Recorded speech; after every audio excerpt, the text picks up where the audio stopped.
5 seconds. Best 4, believe it's 3, awesome 2, off the chain and everything. Hey everybody, good morning. So great to be here. It's Thursday. And welcome to Down to Earth with Harriet Kamek. It's the podcast in which we talk about the issues that matter. And today is Thursday, March 5th. So we're only a couple days from St. Patrick's Day. And already people are gearing up for St. Patrick's Day. Like I'm seeing green everywhere.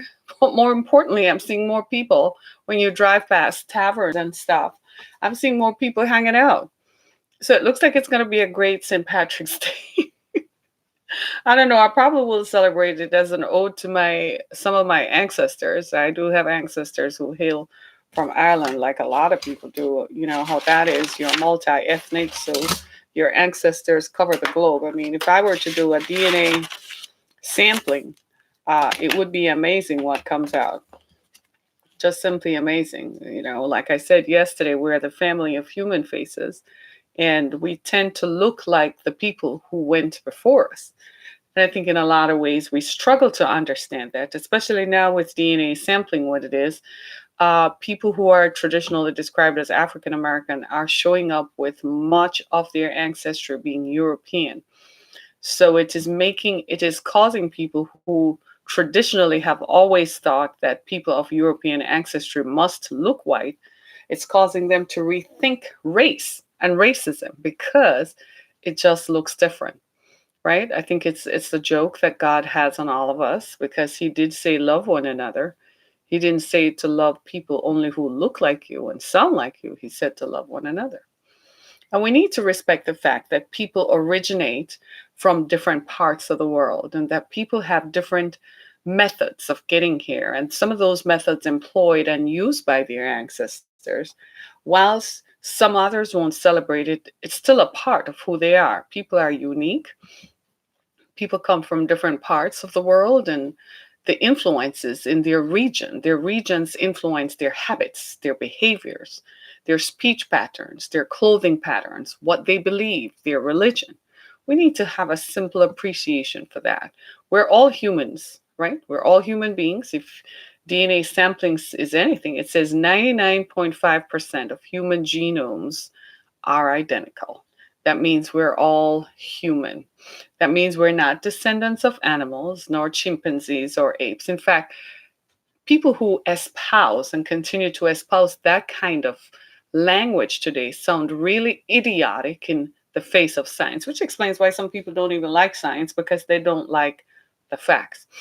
Well, one of the things we're going to talk about today are the facts. The facts are that women who are starting businesses today are mostly Black. And this is research that was done by American Express that was published on CNBC's website.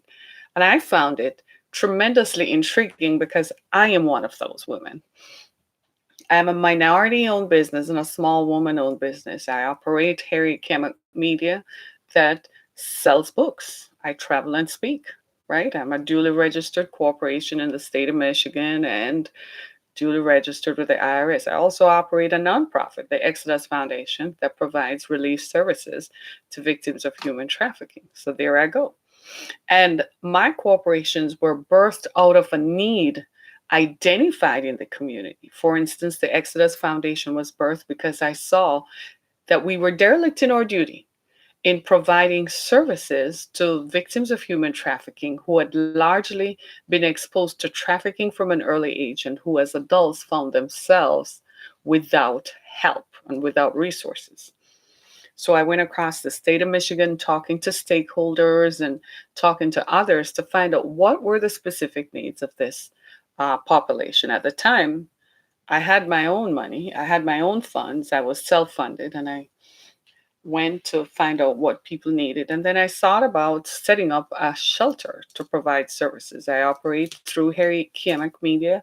I operate Down to Earth podcast.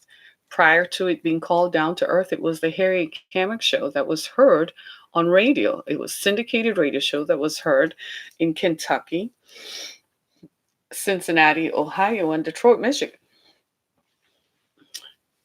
Was worldwide. If you logged into the World Wide Web, you could find me also on Blog Talk Radio. I've been podcasting since 2009. So when you look at it, we've been at the game. And part of that too was that I found that there were not many opportunities for women like myself. I couldn't move forward. There was a glass ceiling. I'm an immigrant, I'm a woman, I didn't have a college degree, kind of closed the door to the opportunities that I would have been exposed to.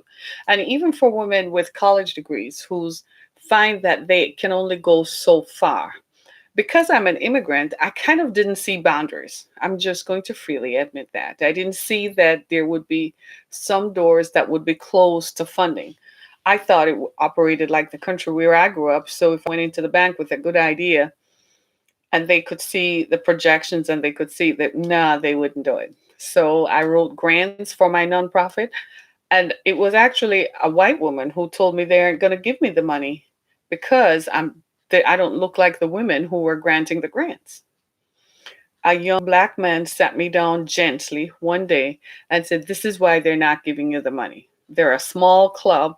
They're made up of white women who sit in a room and determine that they're not going to empower black women." It was crushing and it was hurtful, but it was nonetheless true. I had to shake it off and continue to find ways to fund my nonprofit. I mean, it explained why I was oblivious to the sarcasm directed at me from white women who looked like, "You must be out of your mind to think we're going to support you. You must be out of your mind to think that we're going to promote you."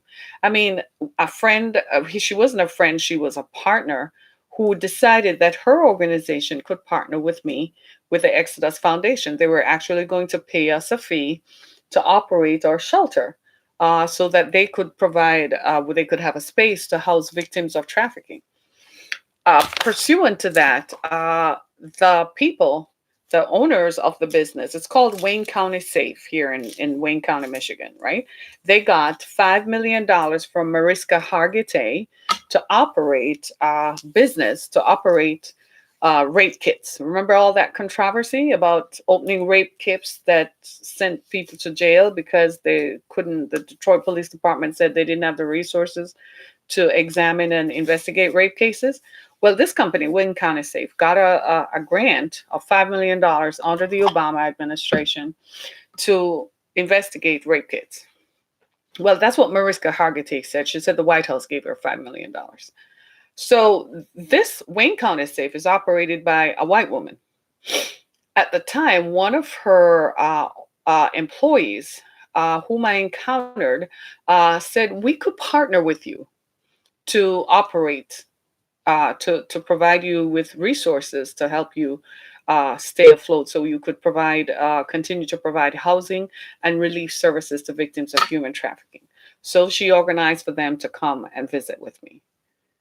When they came, I was oblivious to the undercurrents of racism that were there. I didn't put it into context and understand it. But after they left, suddenly the agreement that we had crafted and worked out disappeared. Nobody would take my calls, nobody would answer my emails. Then the young woman who worked with them, she was fired summarily. She was dismissed. She was let go. And then I understood what it was. It was just racism. I didn't see that part of it. All I saw was, we're trying to help other women who can't help themselves. I didn't look at it from the perspective that white women were looking at me as a woman of color and determining that they would not support me, not because I didn't have a workable plan, not because I was taking the money and going to buy Prada and Gucci. They actually came to the shelter, saw that it was set up, saw the beds, the kitchen, everything that was needed in it. I didn't need their money to buy beds. I didn't need their money to buy plates. All I needed was them to send the bodies, send the people.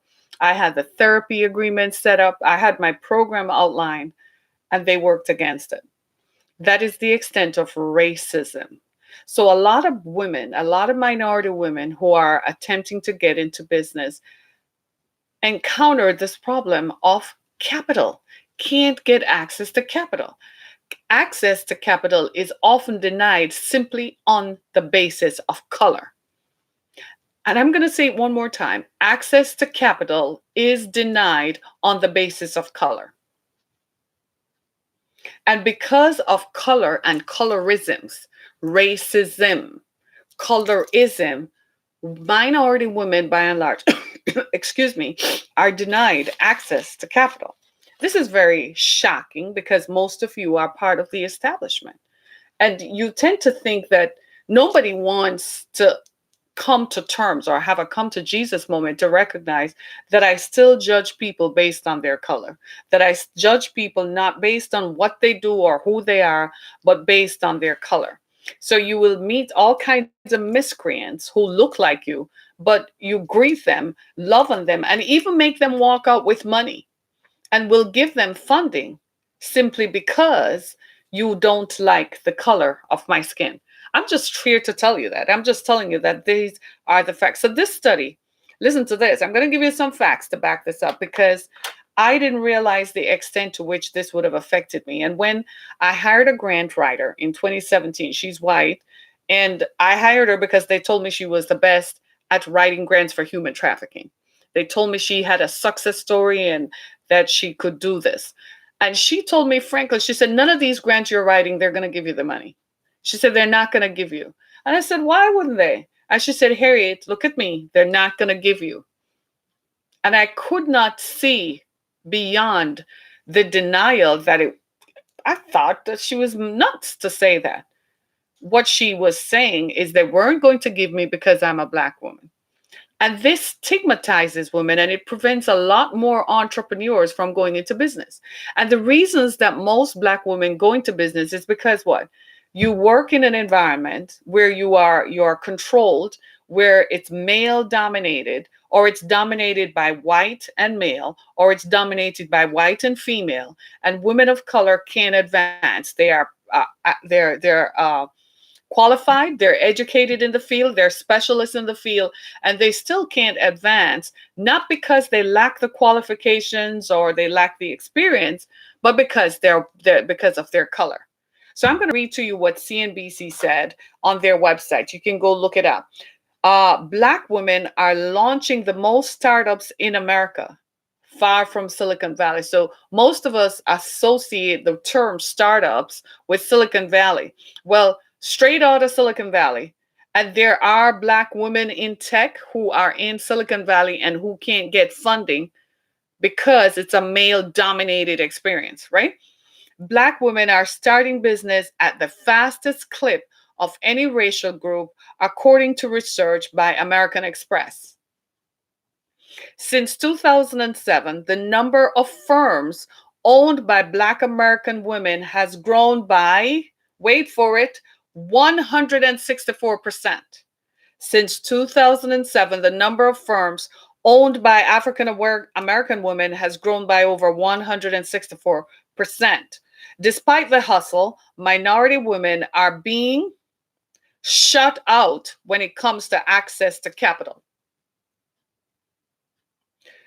Since 2007, the number of firms owned by African American women, Black women, has grown by 164%. People are graduating from college with degrees, with the training, with the education, and still can't get a job as an attorney, still can't get a job as an engineer by and large.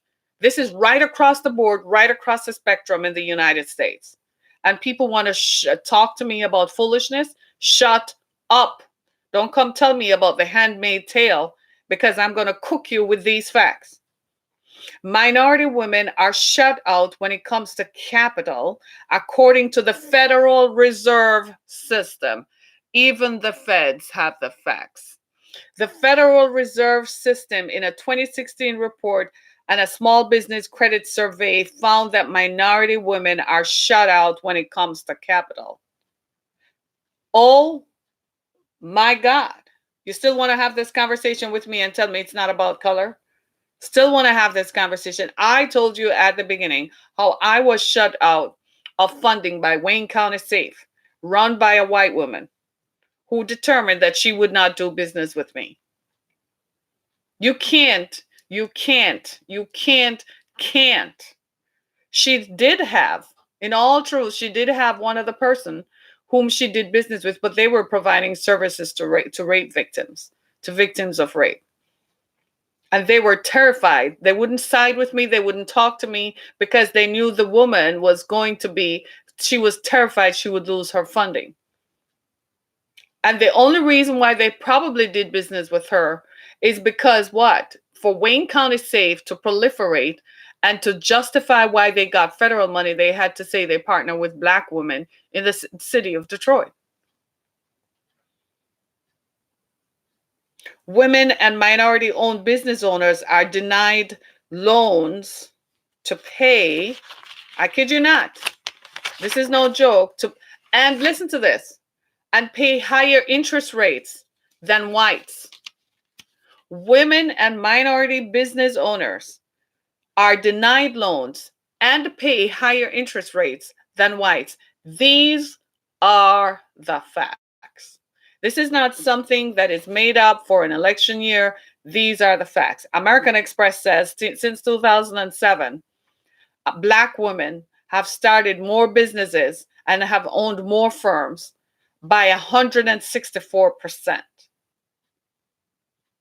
That's something for all of us to perhaps marinate on and think about for just 1 second.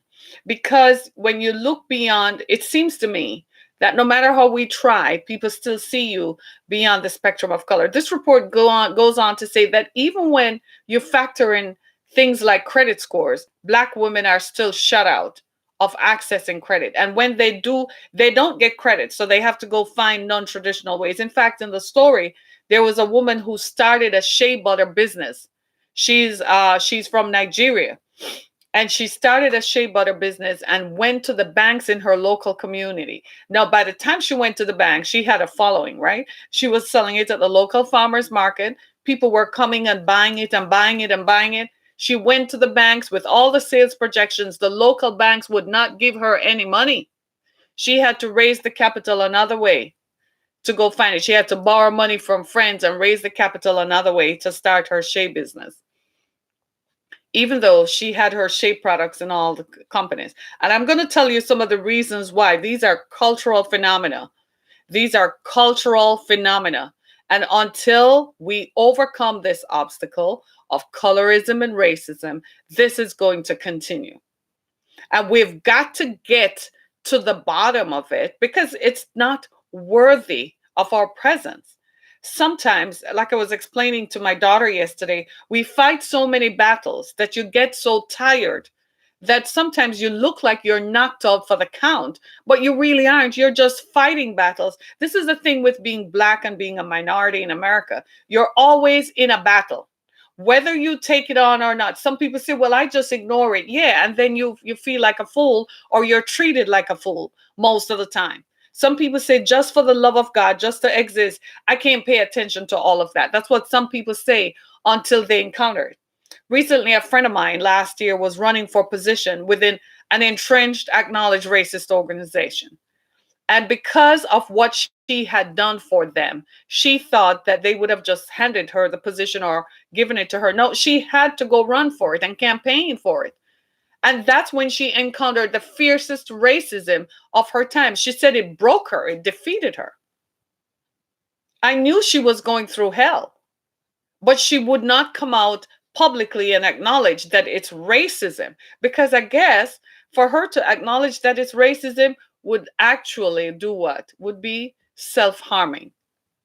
Do you see what I'm saying? Different people, different strokes for different folks. There are people like me who vocalize it, talk about it, and there are people who don't talk about it, though it hurts and cuts deep within a knife. This is the same woman whose uncle was lynched back in Alabama. Her mother's brother was lynched. Her family, her parents actually, ran to Michigan to get away from the Jim Crow laws of the South in the 1940s. Go figure. Fast forward, it's 2020, and she's running for a position within their organization. And the racism that her family ran away from in Alabama, still present, still there today. That's how endemic and institutionalized racism is. And it is silly because she has a lot to contribute. No one can deny that she doesn't have a lot to contribute. She has a lot to contribute. She could do a lot for their organization, but they keep seeing her. There are still members and people within the hierarchy who still see her through the lens of color. So they're blinded by the color and can't see beyond the color and can't see how much she could help them to overcome that very barrier. That's what racism is. It blinds us to who we are connected to. Colorism blinds us to who can connect us.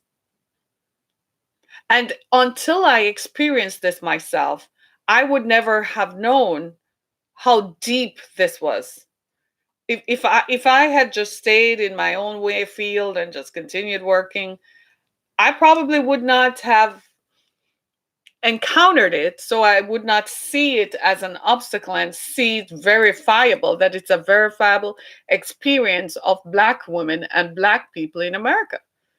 I would not have seen it as part of the African American experience, because the Black experience in America, believe me, is like no other. It is like no other, and completely is in defiance of the way that I was raised and the way that I grew up, believing that there are no limits and that there are no barriers, that I can do and become whatever I choose to be and what I want to be. Luckily, I had had that early upbringing because it helped me a lot. Otherwise, I would have quit and given up. To this day, raising funds as a Black woman, if I were a white woman and I come on this broadcast and ask you to donate with impunity, you would just say, hey, yeah, sure. But because I'm a Black woman, you doubt the veracity. You've been socialized to believe that what I say is not true.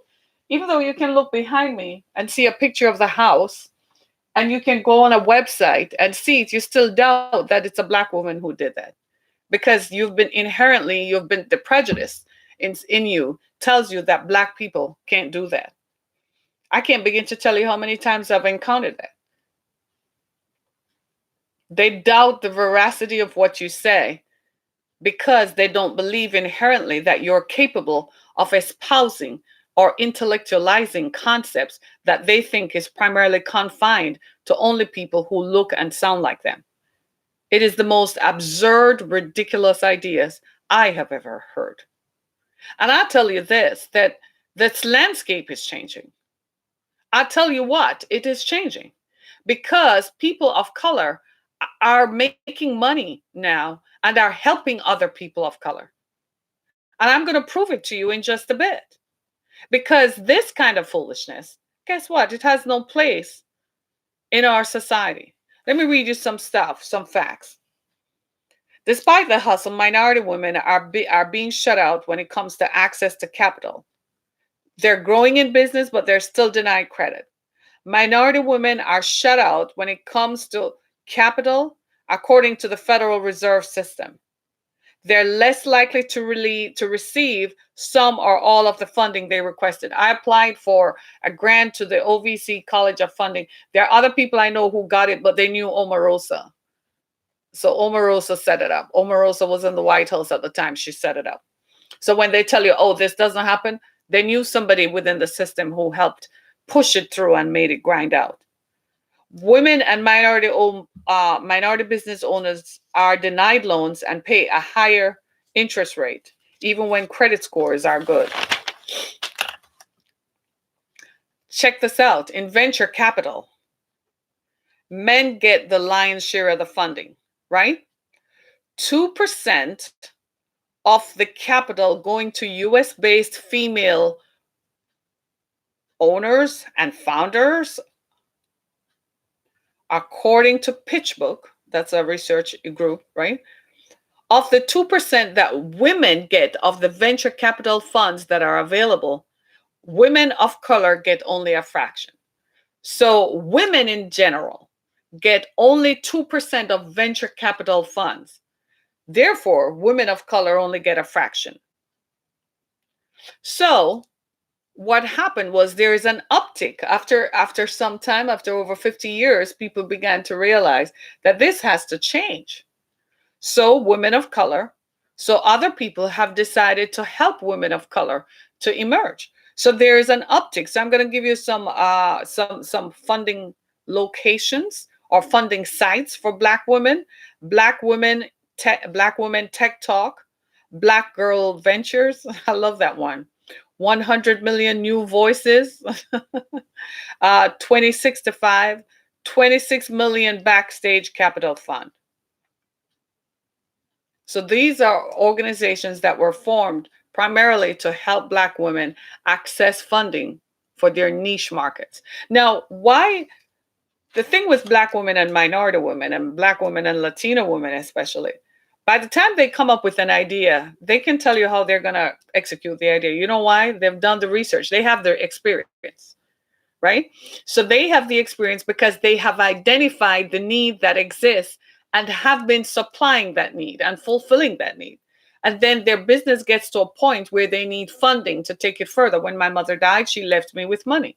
So I started the shelter and started it without going to traditional sources of funding. Then it got to a point where I needed funding to go further. And that's where everybody shut the door in my face, not because I didn't have a viable project, but because of the color of my skin. Now look at that.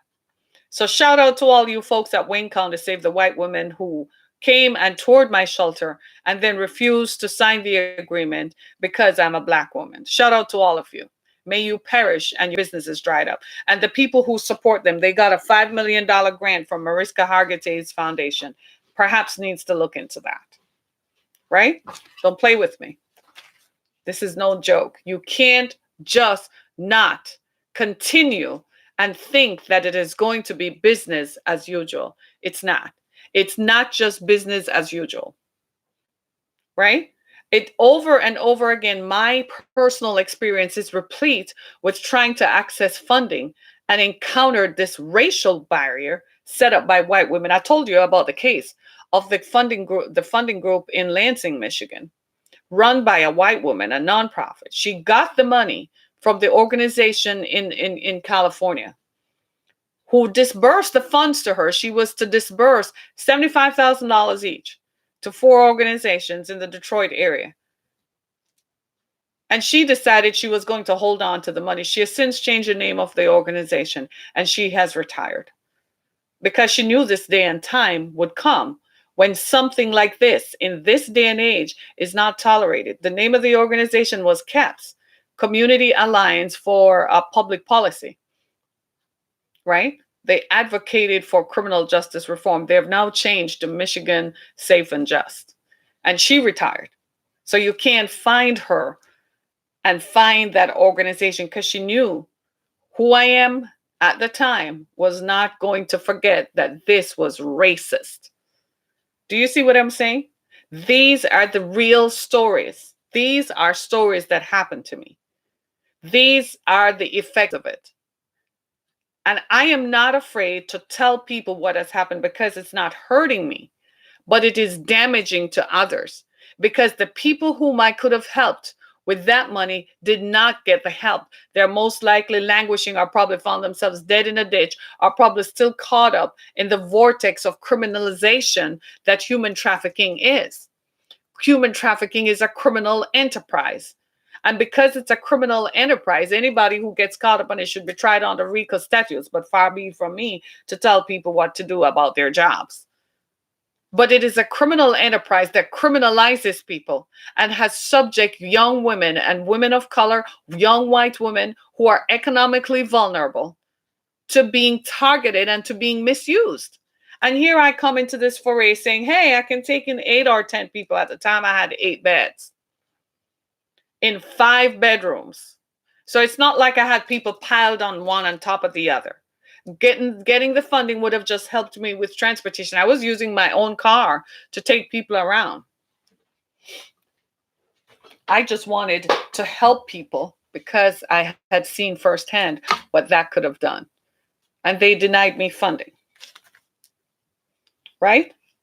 Breaking, and here's some other factors, some social and cultural factors that are contributors to why women of color continue to be denied access to capital and funding. Breaking into the insular networks of banking and venture capital. These networks are insular, they're private, they're controlled by the old boys network, they're controlled by who joins which club, they're controlled by what schools did you go to, who plays golf with who's sleeping with who, as usual. So breaking into those networks is a navigation in social skills. So for Black women, typically, generationally, don't have access to these networks because these networks are male and white. They're predominantly male and white. So if your mother didn't go to school at all, then you're not going to get help. And if your mother didn't go to school with somebody who is on the board, and if your father didn't golf or plays golf with someone, chances are your children are going to suffer. I'm just putting it out there that this is what happens. This is why white people sometimes get ahead, is because their parents, typically, they have had generational wealth stacked up. So they've had access for a while. So they have access to the people who control events. I kid you not. This is why you all need to go to school. This is why you all need to create your own networks, join sororities and so on, because it will help your child when they get out. And it will help you when you get out. Because without the social skills, without these networks and access to these networks, you ain't going to get anywhere. Because these are they're predominantly male and white. And I tell you this, I've even encountered from Black men. I am Black. Well, am I? Sometimes I don't feel like it because the way that people in my own community treat me, I begin to wonder. Even from Black men, the opportunities are so narrow that you get to a bottleneck and they squeeze you out because there is only so much space in the arena and they want to be the ones who are there. So you find that Black people are constantly jockeying for position, even within some of these arenas. Y'all need to cut it out and settle down.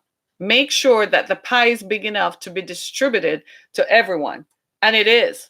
If you just sit back and stop trying to hog the pie, you'll find that there are some parts of the pie you can't fit in. Stay in your own lane and specialize in what you do. You don't see me going into foster care and talking about other things. No, I stay in my specialty: violence against women, human trafficking. That's it.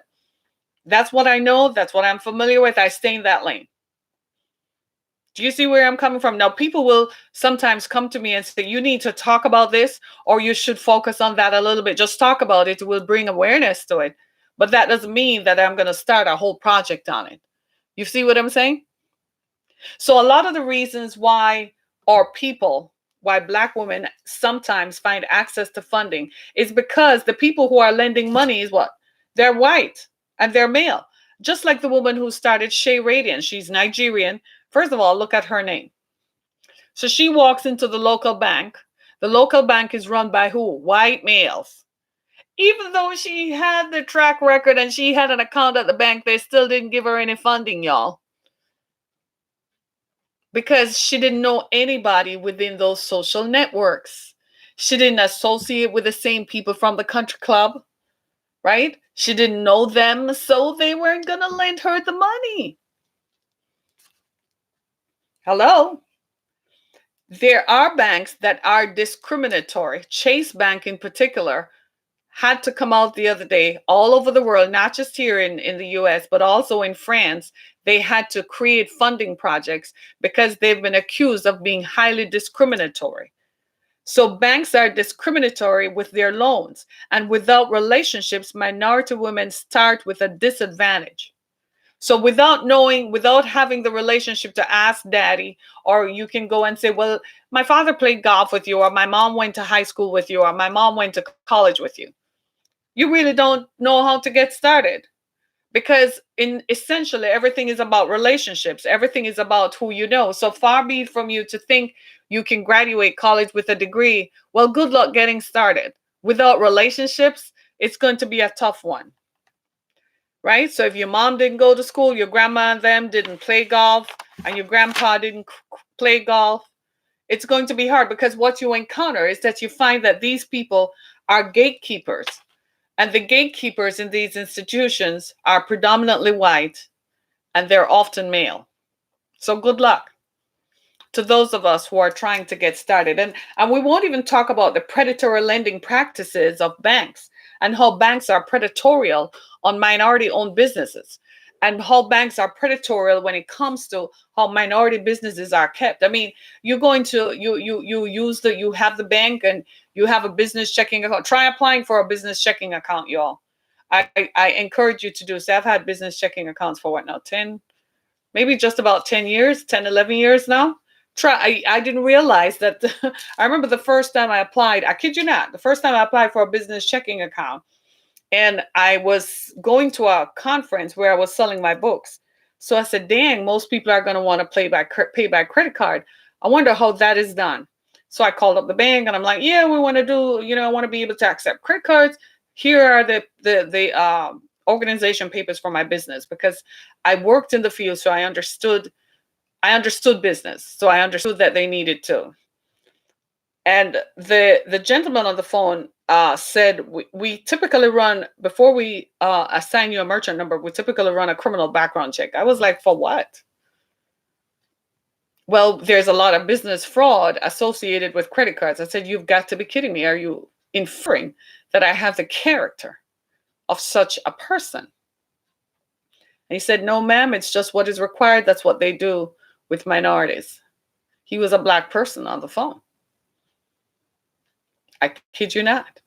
Right? So for most minority business owners, and this explains why, so a lot of folks who are coming out of jail, they can't open a bank account, and they certainly have a difficult time opening a bank account that is going to be business, if it's going to be attached to any kind of business, because there's all kinds of stuff going on with it. So imagine how much more difficult it is. So for Black women starting business, they have the idea.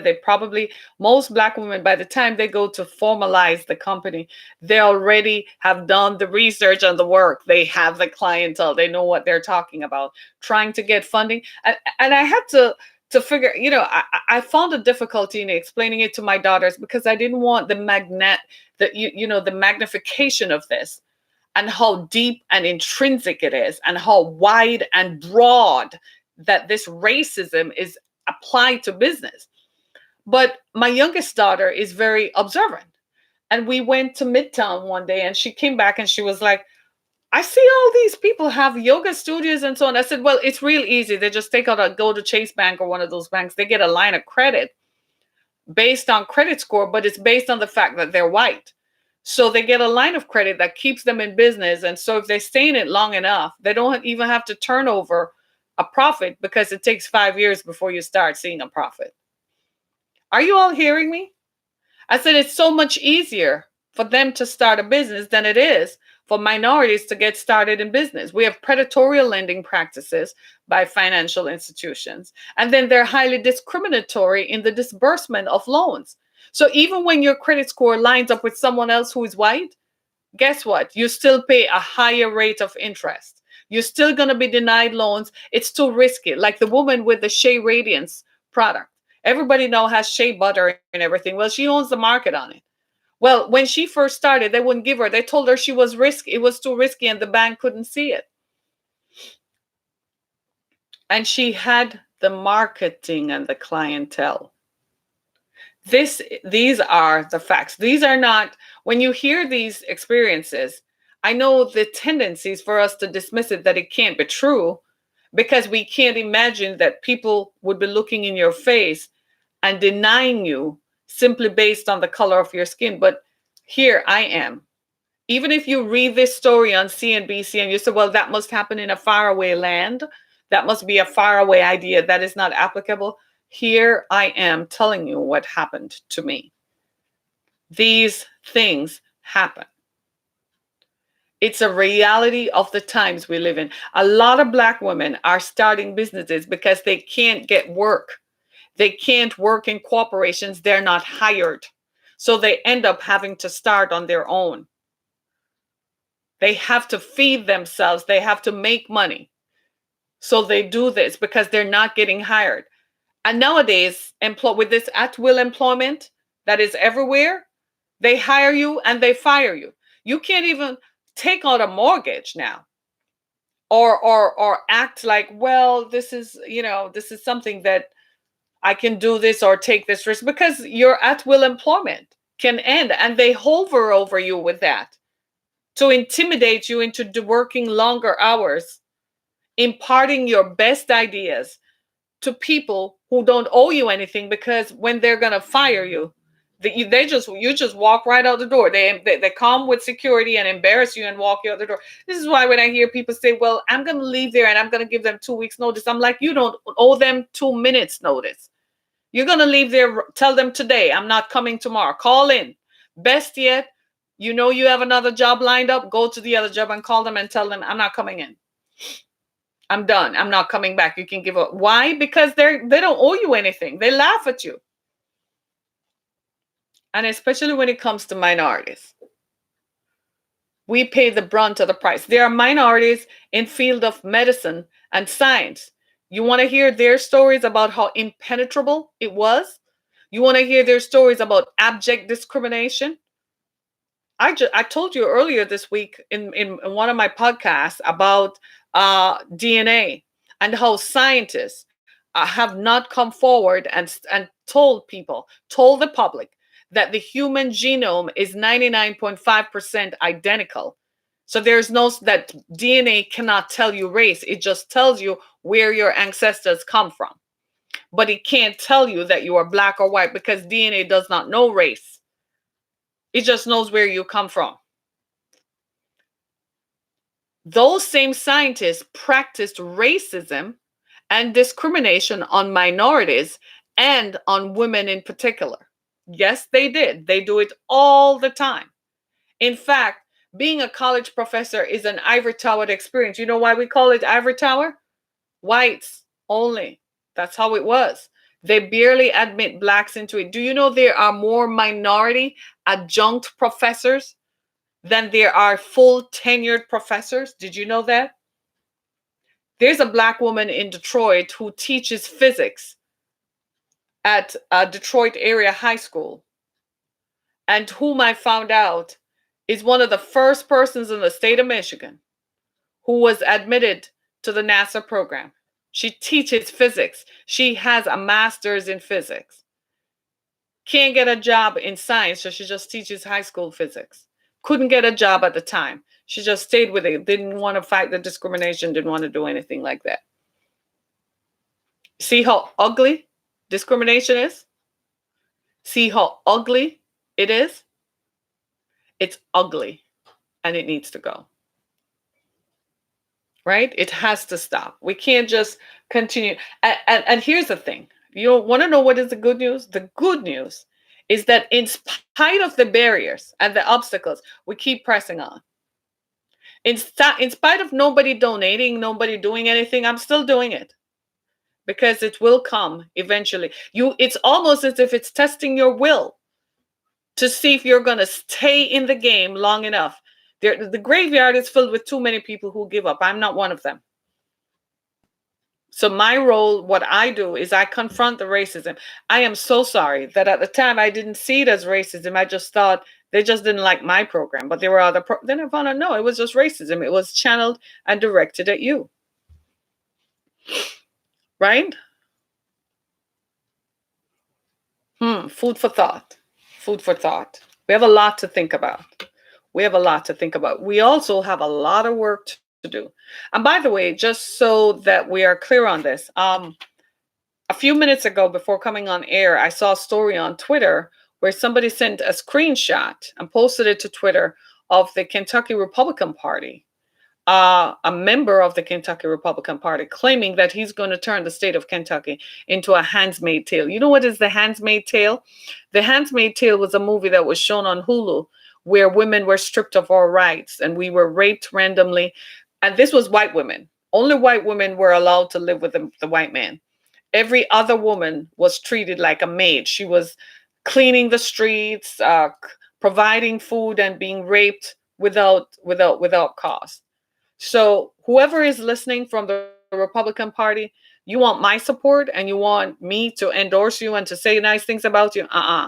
You need to go fix that. That's an image problem, and that's something I have deep issues with. Just letting you know. As conservative of the beliefs that I think I am, hell to the no. You can't put up stuff like that. You got to control it. See, it comes from the top. You can't deny that. Somebody at the top said that for that man to think he can just put that out there on the Republican Party's website and think it's okay in the Republican Party of Kentucky. That is foolishness. This is the exact thing that we're talking about. Isn't it crazy and creepy? And you say things like that and wonder why the polls are showing something else. Ain't about to happen, dude.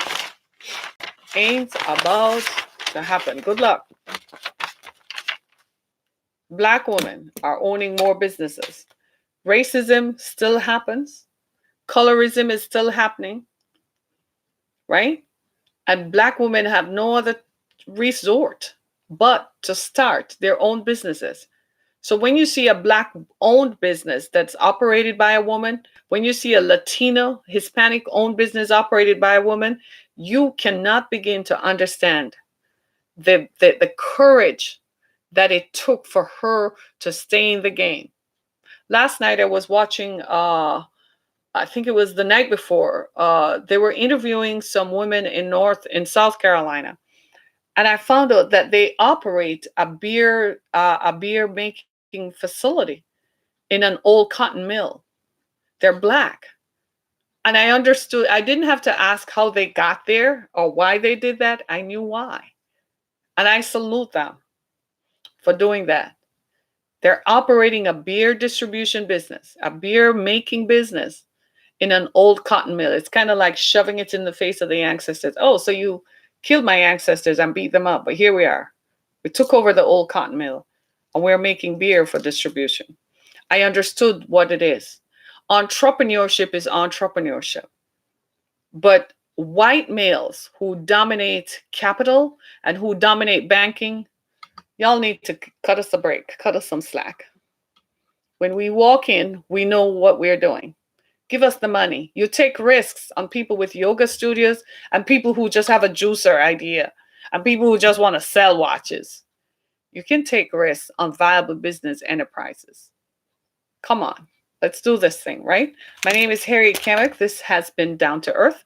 Thank you so much for being a part of my broadcast this morning. For more information on who I am and what we do, please go to my website, harrietkamek.com, and the exodusfoundation.com, where we provide services to victims of human trafficking. In the meantime, you can go to my page on Anchor FM, become a supporter of this podcast. Yes, I'm a minority owned business. I'm a woman, black woman in business. Please help us to do this. This is why I have the requisite experience that I can talk about these issues. Thank you so much, everybody. It's Thursday. We are Teal Thursday. Be blessed, everybody.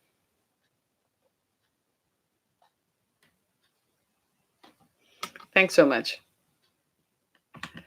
Thank you, thank you, thank you. Thank you so much.